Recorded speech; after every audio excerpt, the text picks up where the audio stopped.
lifetime of exemplary public service and inspiring leadership. Ladies and gentlemen, let's give a warm applause to our esteemed guest speaker, Brigadier General David Peredo Jr. Palakpakan tayo.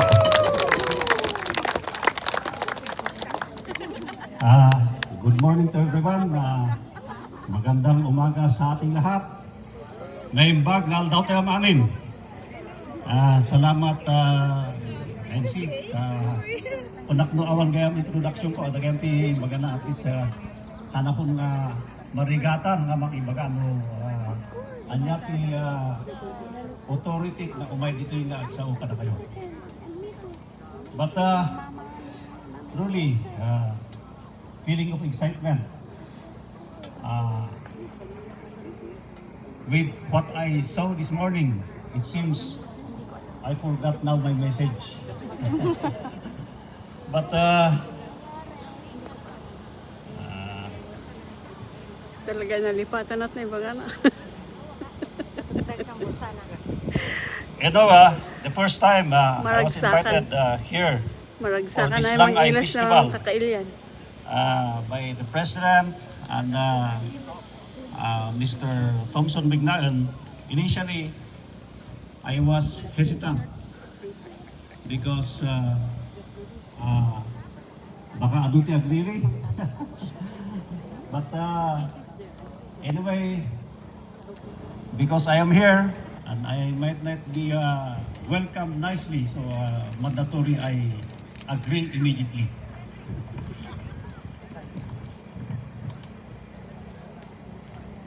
Another is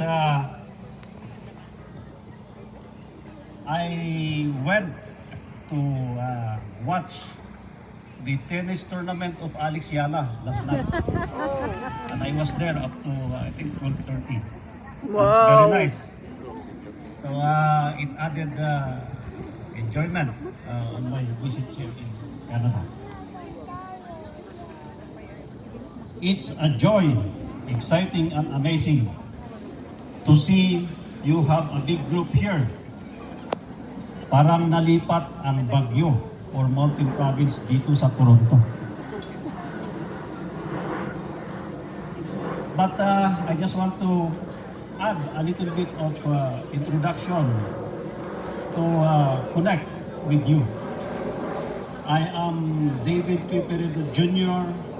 from Balugan, Sagada Mountain Province, the product of Miss Magdalena Peredo, a retired school teacher in Balugan, and David Peredo, a former postman of Sagada. Oh, I see. I grew up in Sagada, spending my elementary and high school there before going to Baguio for my college education. I am a member of the Philippine National Police Academy class of 1992. While my brother Thompson is a member of PNPA class of 2010. So that is the connection that he used to contact me to serve as your speaker for today. With my retirement, I am now free to travel anywhere. And Canada is one of my choice. Thank I you. am escorted by my ex-girlfriend and now my boxmate, Miss Grace Alakyang Peredo, the sister of Manang Julia, Jenny and Mitch, who are all here in Toronto.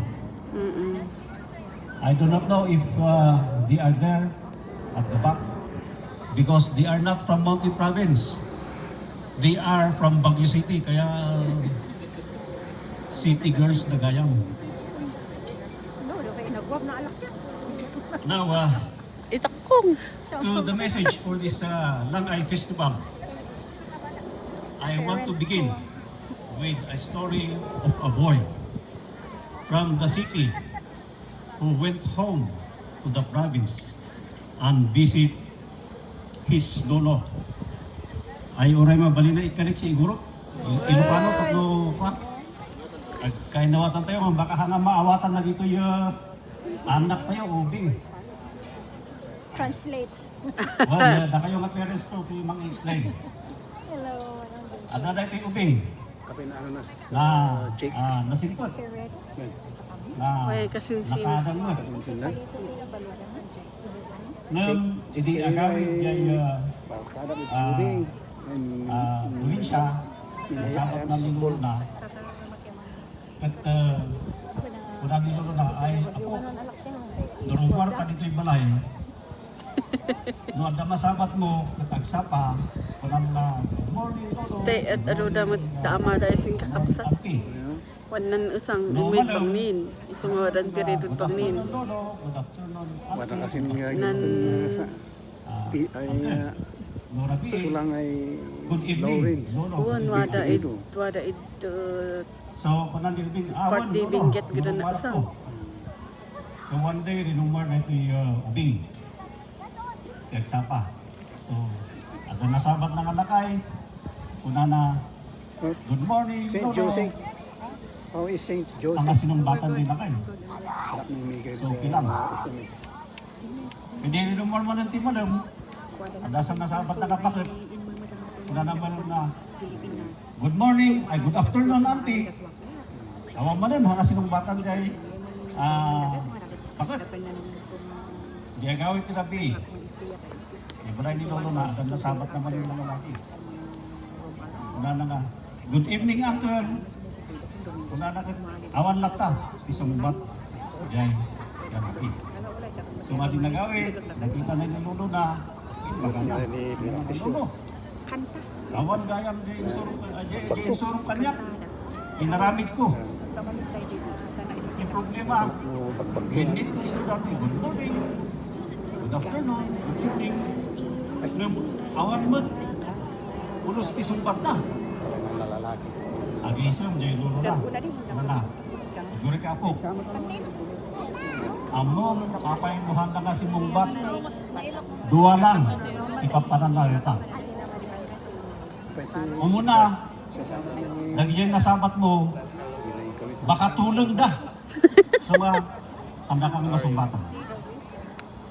Ikapindua, di nasabat mo, al-alyada.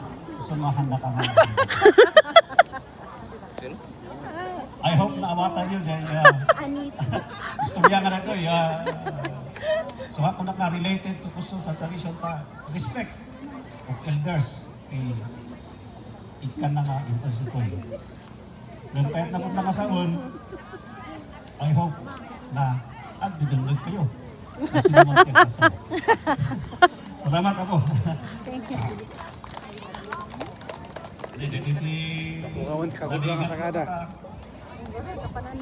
Na Makakapwa. nagtakbo. Lumakay da, bumakatan. In our presence here today, I say, Lang Ay, in the shortest sense, is we care, we share. The origin, as based on my recollection of what I heard from our old folks and elders, is that the mother's breast milk, an is makilang ay. being shared to other babies whose mothers don't have enough of their own, or those mothers who are in the field working while their babies are left at home, and when hungry, other mothers who are present share their breast milk. They're drinking. Iso nga idi kat makilang ay Totoo nan din. Adam kagi nan baby kagidan isdan ina ay nakilang natubo ay isuso iskin na. ina. Yung nang Dito yung kanang makunada isang birth certificate kapsat ko sika. Tanak himulmulak Dapat idi agaw lang kay naman Didi ilaw ginanang mo. No English. Kaya kasaon, you are my brother or sister from another mother. Tapos na nga, awat kay katawa. Sagada. For our young ones here, just to, for them to understand, there is a saying that I am also your sibling because I was breastfed by your mother during our tender years. I do not know if someone has done it here with your very busy schedules. I'm sure it can be done during emergency. Iti pulis, diyan Pilipinas, ang aramidin na rito, kakara ba, dati nakita na nga ako. And they're being featured. Going further, Langay is going to any house to quench hunger if you are away from home. Then became a practice of going house to house to taste the food prepared by a family during celebration. At present, Langay is celebrated as a festival where a group of people, just like us here, come together in a place and a date set with traditional food like pinikpikan, utag, and what shared to everyone, and having traditional music and dances for enjoyment and activities. Usually, the warriors dance and the wedding dance are played for everyone to participate. This music and dance is now modernized by our younger generations and also used by our ladies as background to their square dance, cha-cha, or community dance. Now, what I want to emphasize in this Langay Festival is the theme of your celebration that says honoring our roots, embracing our future, a celebration of the past that guide us forward, strong in tradition and united in progress. A beautiful one that binds us together. Nay, nakita ko na mga escort kanyak.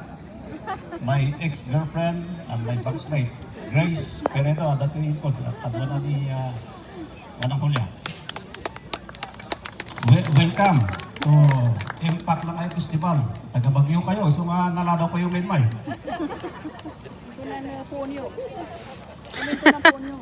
I think this connects Langay. I think Langay connects to what was always been said in idiomatic Tagalog. Ang hindi lumingon sa pinanggalingan ay hindi makararating sa panununa. No igurot tet nan animang tek ay mangtugtun is nan nagapwa na at naamas ay uma. Nan animang tek ay mangtuntun is nan nagapwa na at naamas ay uma. Dito'y samot na basar. Jay istorya. Iti ubing manen, nanayanak, iti syudad. Na di makil tat sinmayaat. Tat idi in-interview da, unang tinidya nga mang saludsod. Igurot ka ba? Sumbata na dati ubing. Hindi, parents ko lang. So nga, istorya siguro. Ipadas yo, ito nga testingan na kita ubing tayo. Noon niya makunada. Siguro, Canadian da, awan mo't kunada. kinaamas ay unga, sina ay Canada. In closing, Langay is a way of looking back to your origin and not letting the good values slip away, like respect to elders, honesty, being polite or kind always, helping each other, working together, caring for each other, establishing good relationships, and many more. Yung nalipat na kaya, anak na makita ng uso niya eh. So, noong kayo makilangay, you show that you care and that you share with whatever you have for the good of humanity, for unity and survival, directed towards progress. For that is the essence of why you are here in Canada, for your dreams of a better life. So again, to everyone, especially to the organizers of this activity, thank you for inviting me here. It is a wonderful experience I will never forget. So, mabuhay ang members ng Mountain Province Association in Canada. Mabuhay Timontinusa at mabuhay tayong lahat. Thank you. Thank you very much. Those are